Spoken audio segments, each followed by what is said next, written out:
આ પ્લાયવુડ આપણે મિસ્ત્રી કામ કરતા ને એમાંથી આટલો પીસ વધ્યો છે. તો તમે જોજો, આપણે આ વેસ્ટ નથી જવા દેવાનું. આટલો પીસ સરસ મજાનું વેસ્ટમાંથી બેસ્ટ બનાવશું. તમે આ વિડીયામાં ઠેઠ સુધી જોડાયેલા રહેજો.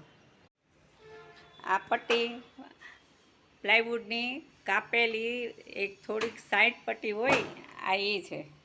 તો આપણે જવા નથી દેવાની. આને પણ એની જોડે આપણે ઉપયોગમાં લઈ લેશું.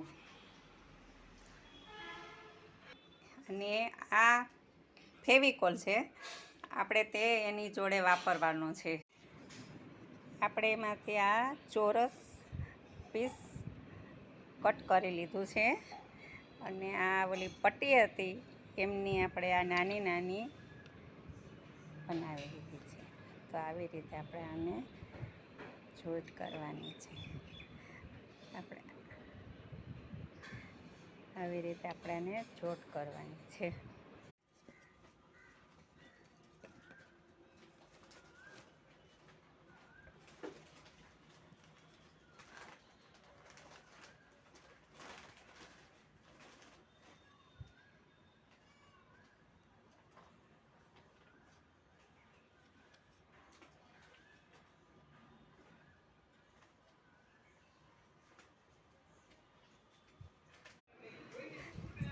ચાલો, તમે આ જોઈ શકો છો.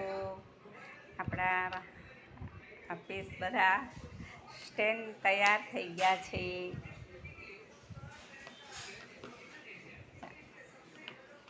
આમાં બેમાં લાકડાની આ ફ્રેમ મૂકી છે.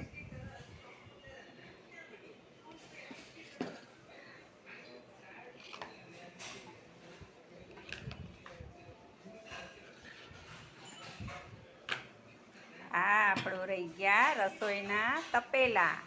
તો આપણે આ રસોઈ રાખવા માટે સરસ મજાનું સ્ટેન્ડ બનાવ્યું છે. તો તમને આ મારું વેસ્ટમાંથી બેસ્ટ બનાવેલ કેવી લાગી તમને આ વસ્તુ? કમેન્ટ કરજો, લાઈક કરજો, શેર કરજો ને સબસ્ક્રાઈબ કરજો. ફરી પાછા આપણે આવી જ લઈ આવશું અને ફરી મળતા રહીશું.